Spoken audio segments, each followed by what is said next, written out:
वो कहते हैं ना, परीक्षाएं तो कदम कदम पर होती है। परीक्षाएं तो कदम कदम पर होती है, परंतु आपकी मेहनत उन पर हरदम विजय पाती है। तो हेलो प्यारे बच्चों, आज हम आपके सामने करंट के कुछ इंपॉर्टेंट क्वेश्चन लेके आए हैं।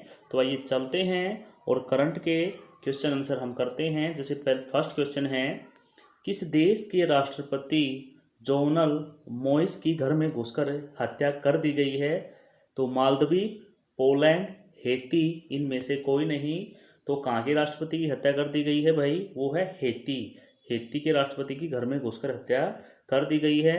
तो ये जान लेते हैं हेती के बारे में। हेती की राजधानी है पोर्ट ओ प्रिंस और हेती की मुद्रा है हेतियन गोरेद। और हेती का महाद्वीप कौन से महाद्वीप में आता है? उत्तरी अमेरिका। ओके, चलते हैं नेक्स्ट क्वेश्चन पर।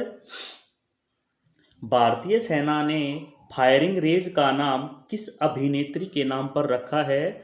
जो भारतीय सेना ने फायरिंग रेंज का नाम किस अभिनेत्री के नाम पर रखा है? हेमा मालिनी, दीपिका, विद्या बालन, इनमें से कोई नहीं। तो वो कौन है भाई? विद्या बालन के नाम पर रखा है। ओके, आइए जान लेते हैं। भारतीय सेना ने कश्मीर में अपनी एक फायरिंग रेंज का नाम बॉलीवुड अभिनेत्री विद्या बालन के नाम पर रखा है। विद्या बालन फायरिंग रेंज जम्मू कश्मीर के बारामूला जिले के गुलमर्ग में स्थित है। यह फैसला भारतीय सिनेमा में उनके योगदान को देखते हुए लिया गया है। साल की शुरुआत में अभिनेत्री और उनके पति सिद्धार्थ रॉय कपूर भारतीय सेना द्वारा आयोजित गुलमर्ग विंटर फेस्टिवल में शामिल हुए थे। ओके, चलते हैं नेक्स्ट क्वेश्चन पर। नेक्स्ट क्वेश्चन है आपका, 2022 महिला एशियाई कप की मेजबानी कौन से राज्य करेगा या कौन सा राज्य करेगा? तो बम्बई और पुणे, राजस्थान या दिल्ली? ओके, 2022 महिला एशियाई कप की मेजबानी कौन सा राज्य करेगा? तो वो कौन है? मुंबई और थाने करेंगे। आइए जान लेते हैं। भारत में महिला एशियाई कप मुंबई और पुणे में आयोजित किया जाएगा, जब एशियाई फुटबॉल परिसंघ ने प्रतिभागियों के लिए यात्रा के समय को कम करने और जैव सुरक्षित बुलबुले के लिए इष्टतम वातावरण सुनिश्चित करने के लिए भुवनेश्वर और अहमदाबाद को स्थानों के रूप में हटा दिया है।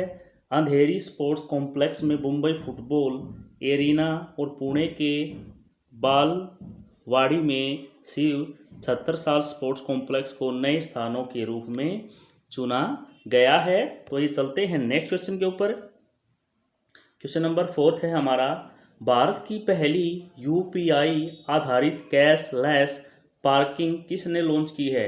अब कैशलेस जो है पार्किंग लॉन्च किसने की है? दिल्ली मेट्रो, भारतीय रेलवे, आईएसबीटी, इनमें से कोई नहीं। तो इसका राइट आंसर क्या होगा? दिल्ली मेट्रो ने।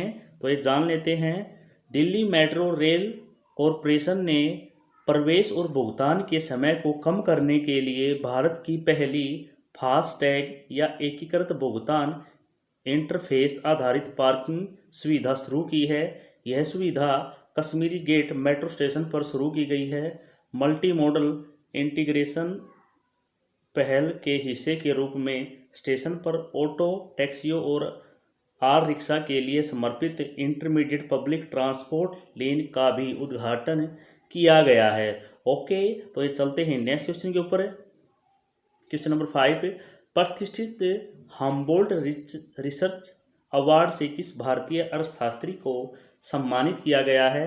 केशवचंद, कौशिक बसु, रामचंद्र शरण? तो इसका राइट क्या होगा भाई? कौशिक बसु को। आइए जान लेते हैं कौशिक बसु के बारे में। भारतीय अर्थशास्त्री कौशिक बसु को अर्थशास्त्र के लिए हम्बोल्ट रिसर्च अवार्ड से सम्मानित किया गया है। उन्हें यह पुरस्कार जर्मनी के हैम्बर्ग में बुसेरियल लॉ स्कूल के प्रोफेसर डॉक्टर हंस बंडर शेफर द्वारा प्रदान किया गया है। विश्व बैंक के पूर्व मुख्य अर्थशास्त्री बसु वर्तमान में कार्नेल विश्वविद्यालय में अर्थशास्त्र के प्रोफेसर हैं। उन्होंने 2009 से 2012 तक भारत सरकार के मुख्य आर्थिक सलाहकार के रूप में कार्य किया।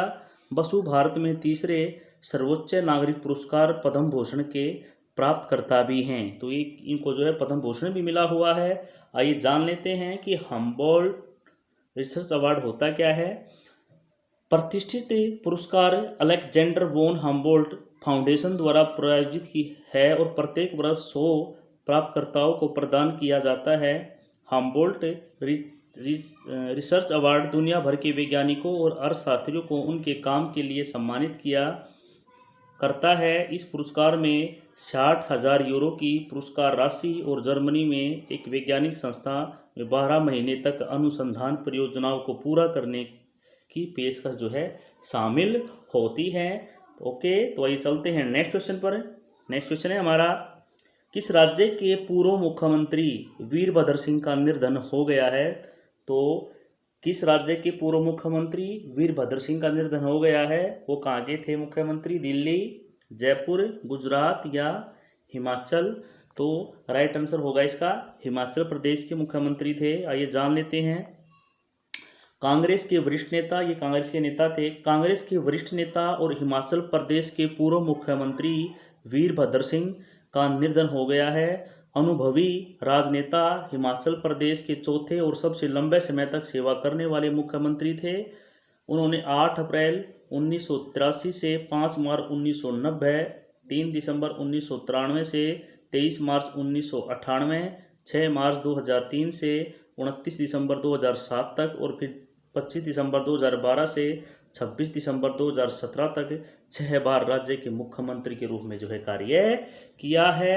ओके, चलते हैं नेक्स्ट क्वेश्चन पर।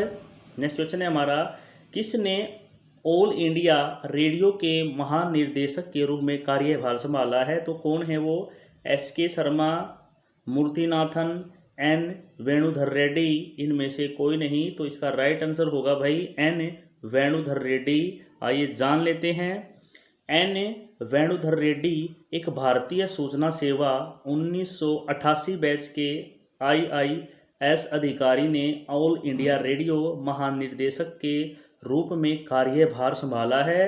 वर्तमान में समाचार सेवा प्रभाग ऑल इंडिया रेडियो के प्रधान महानिर्देशक के रूप में कार्यरत हैं। उन्हें कैबिनेट की नियुक्ति समिति के अनुमोदन पर आकाशवाणी का अतिरिक्त प्रभार दिया गया है। ऑल इंडिया रेडियो आधिकारिक तौर पर 1957 में आकाशवाणी के रूप में जाना जाता है। तो ऑल इंडिया रेडियो की स्थापना हुई थी 1936 में। ऑल इंडिया रेडियो का मुख्यालय है संसद मार्ग, नई दिल्ली। ओके, चलते हैं नेक्स्ट क्वेश्चन पर। तो नेक्स्ट क्वेश्चन है हमारा, ओलंपिक स्वर्ण विजेता केशव दत्त का निधन हो गया है। उनका संबंध किस खेल से था। ओके, तो ओलंपिक स्वर्ण विजेता थे केशव दत्त। हॉकी, कुश्ती, तैराकी, इनमें से कोई नहीं। तो किसके प्लेयर थे भाई, वो प्लेयर थे हॉकी। तो ये जान लेते हैं इनके बारे में। हॉकी में 2 बार के ओलंपिक स्वर्ण पदक विजेता केशव दत्त का निधन हो गया है। वह 1948 के ओलंपिक में भारत की ऐतिहासिक उपलब्धियों का हिस्सा थे, जहां उन्होंने लंदन के वेम्बली स्टेडियम में घरेलू टीम ब्रिटेन को 4-0 से हराकर स्वतंत्रता के बाद पहला स्वर्ण पदक जीता था। 1948 के ओलंपिक से पहले दत्त ने 1947 में हॉकी के जादूगर मेजर ध्यानचंद के नेतृत्व में पूर्वी अफ्रीका का दौरा किया था। भारतीय टीम के एक अभिन्न अंग दत्त ने 1951, 1953 और फिर 1957, 1958 में मोहन बागान हॉकी टीम की कप्तानी भी की थी। ओके, चलते हैं आज के लास्ट क्वेश्चन की तरफ। लास्ट क्वेश्चन है हमारा, भीड़ भाड़ वाले नेविगेशन ऐप वेज की CEO कौन बनी है।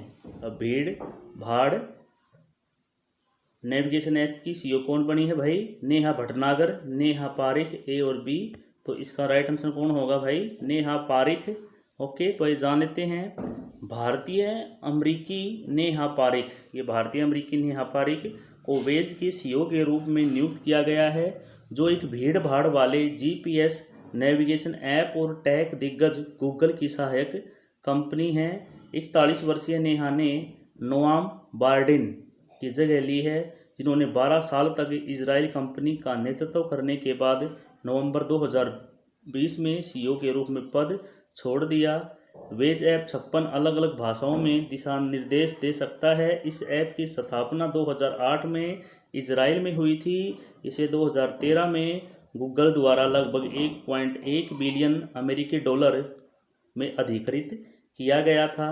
ओके, ये तो थे प्यारे बच्चों आपके कुछ करंट के क्वेश्चन। तो वीडियो कैसी थी आप कमेंट बॉक्स में ज़रूर बताएं और चैनल को ज़रूर सब्सक्राइब कर लें। Okay, bye bye.